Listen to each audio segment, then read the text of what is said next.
안녕하세요. 조용히 쌓는 부입니다. 요즘 시장 분위기 참 뜨겁죠. 코스피가 4천을 넘었다는 말도 이제 익숙해졌습니다. 여기저기서 역대 최고치라는 말이 쏟아지고 SNS에는 수익 인증이 끊이지 않아요. 그런데요, 신기하게도 이런 불장에서 왜 내 계좌는 그대로일까? 이런 얘기 생각보다 많이 들립니다. 이상하죠. 모두가 돈 번다는데 나는 왜 제자리일까? 혹시 여러분도 비슷하게 느끼셨나요? 오늘은 바로 그 얘기를 해보려 합니다. 시장은 오르고 있는데 개인의 계좌는 왜 마이너스가 되는 걸까? 그리고 이 상황에서 우리는 어떻게 해야 불장에도 흔들리지 않는 계좌를 만들 수 있을까? 이 주제 끝까지 들으시면 지금처럼 시장이 요동칠 때에도 마음이 한결 편해질 겁니다. 그리고 앞으로 나올 시장에서도 남들 다 벌었다는데 왜 난 아니지? 이 질문에서 벗어날 수 있을 거예요. 그 전에 이런 현실적인 투자 이야기 소리 없이 꾸준히 부를 쌓는 방법이 궁금하신 분이라면 지금 구독 한번 눌러두세요. 조용히 쌓는 부에서 나눌 겁니다. 요즘 시장을 보면 2000 중반이던 코스피가 어느새 4000을 넘어섰습니다. 숫자만 보면 대단하죠. 그런데 NH투자증권이 자사 고객 240만 명 계좌를 분석했더니 수익이 난 계좌보다 손실인 계좌가 더 많았답니다.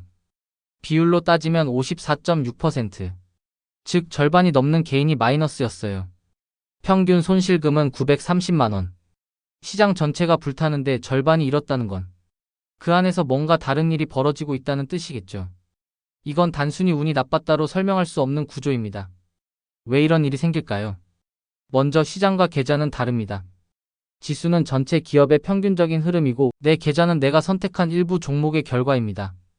시장은 평균을 담고 있지만 우리는 늘 평균보다 더 나으려다 오히려 평균에서 멀어지죠. 이번에 손실이 컸던 종목들을 보면 포스코홀딩스, 카카오, 금양, 에코프로, 셀트리온, 엔캠.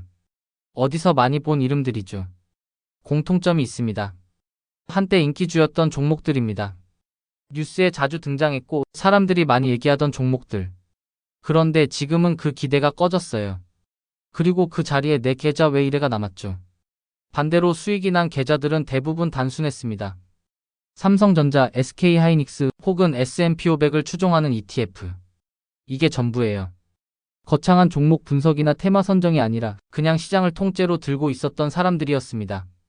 여기서 중요한 힌트가 하나 나옵니다.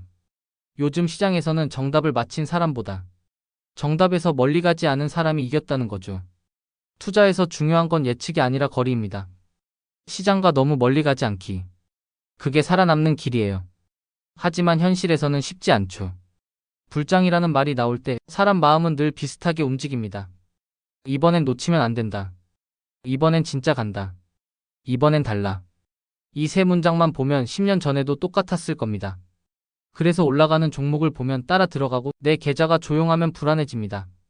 누군가 수익 인증을 올리면 나도 뭔가 해야 할 것 같고 시장에 가만히 있는 게 손해처럼 느껴집니다. 그래서 여기저기 분산한다고 여러 종목을 사지만 사실은 수집에 가깝죠. 성격이 다르지 않은 주식들을 여러 개 들고 있으면 그건 분산이 아니라 집중이에요. 결국 하나가 흔들리면 전부 흔들립니다. 또 하나의 문제는 타이밍입니다. 이번 조사에서도 60대 이상 투자자의 평균 손실액이 1,300만 원이 넘었습니다. 이분들이 경험이 부족해서가 아니라 금액이 크고 타이밍이 한 번에 들어가기 때문이에요. 시장이 이미 달아오른 시점에 이제는 확실하다는 확신으로 진입하면 그 순간부터는 조정이 곧바로 찾아오죠. 투자는 늘 한 박자 늦게 흘러갑니다. 그럼 이런 구조를 어떻게 바꿔야 할까요? 정말 단순하게 생각해 볼까요? 시장은 오를 때가 있지만 내 계좌가 오르려면 시장이 오를 때 이미 들고 있어야 한다. 이 말이 진리입니다. 당연한 말이지만 실제로 이걸 지키는 사람은 많지 않아요. 시장이 지루할 땐 외면하고 불장이 오면 뒤늦게 들어가니까요. 만약 여러분이 지난 2년 동안 코스피가 2300에서 2700 사이에 있을 때 매달 일정 금액씩 시장 ETF를 쌓아왔다면 지금 계좌는 거의 무조건 플러스였을 겁니다. 지금은 4000이 넘었으니까요. 그런데 우리는 2300일 땐 한국 주식은 답이 없다고 말하고 4000일 땐 이제 진짜 간다고 합니다. 결국 시장은 나와 반대로 움직입니다. 이걸 바로잡는 방법은 의외로 간단합니다. 날짜를 정하고 금액을 정하고 행동을 정하는 것. 즉 정기 투자입니다.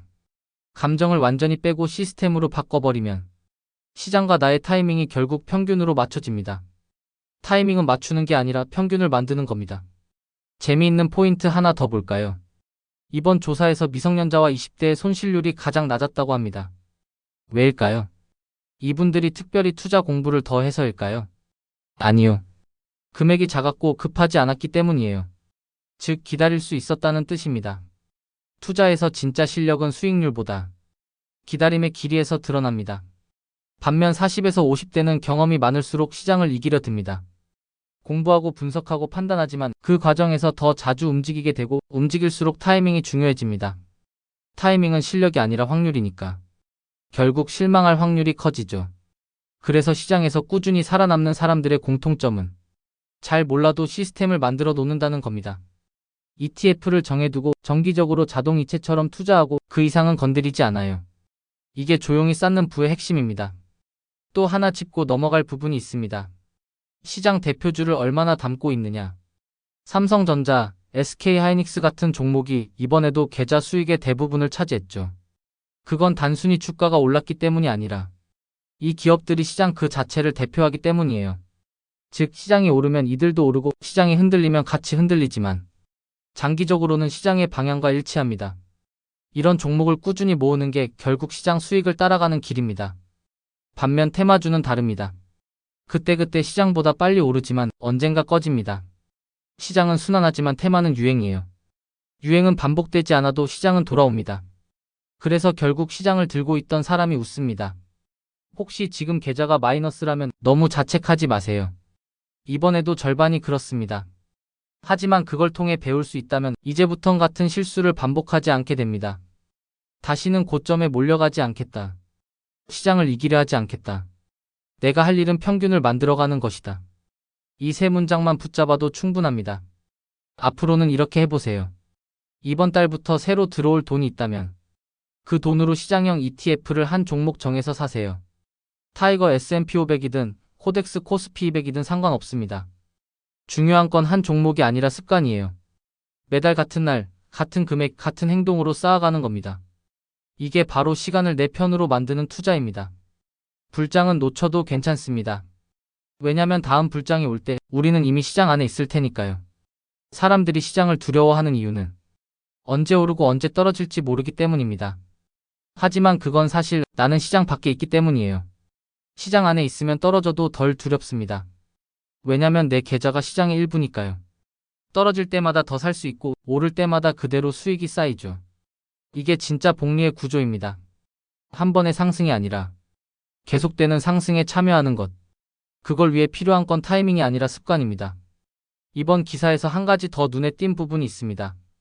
총 매입 금액이 3억 이상인 투자자들의 손실 비율이 62%로 가장 높았어요. 돈이 많으면 더 유리할 것 같지만 실제 시장에서는 반대입니다. 왜냐면 돈이 클수록 기다리기 어렵기 때문이에요. 조금만 떨어져도 마음이 불편하고 바로 손이 갑니다. 오히려 작은 돈으로 꾸준히 투자하는 사람들이 끝까지 버팁니다. 이게 아이러니지만 시장의 진실입니다.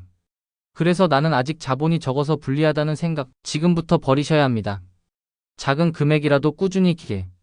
그게 진짜 복리입니다. 불장에선 금액이 중요해 보이지만 시간이 지나면 기간이 압도합니다. 결국 우리가 배워야 할 건 이겁니다. 시장이 오른다고 내 계좌가 오르는 게 아니에요. 내가 시장을 담고 있을 때만 내 계좌가 오릅니다. 지수를 사면 지수처럼 움직이고 이야기를 사면 이야기가 끝날 때 함께 떨어집니다. 지수는 기업의 실적이, 이야기는 사람의 감정이 만듭니다. 어떤 걸 더 믿을 수 있을까요? 답은 이미 나와 있죠. 이제는 이런 질문으로 마무리하고 싶습니다. 지금 내 계좌는 시장형인가 이야기형인가? 시장형이라면 앞으로 마음이 편할 겁니다. 이야기형이라면 지금이 정리할 때일지도 모릅니다. 단기 수익이 아니라 내가 꾸준히 잠잘 수 있는 구조로 옮겨가야 합니다. 투자는 결국 마음의 싸움이에요. 정보의 싸움이 아닙니다.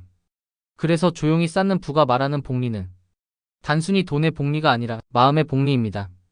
매달 같은 패턴으로 쌓이는 돈, 그리고 흔들리지 않는 마음. 그 두 가지가 합쳐질 때 비로소 장기 투자가 됩니다. 마지막으로 오늘 이야기의 핵심을 한 문장으로 정리해 볼게요.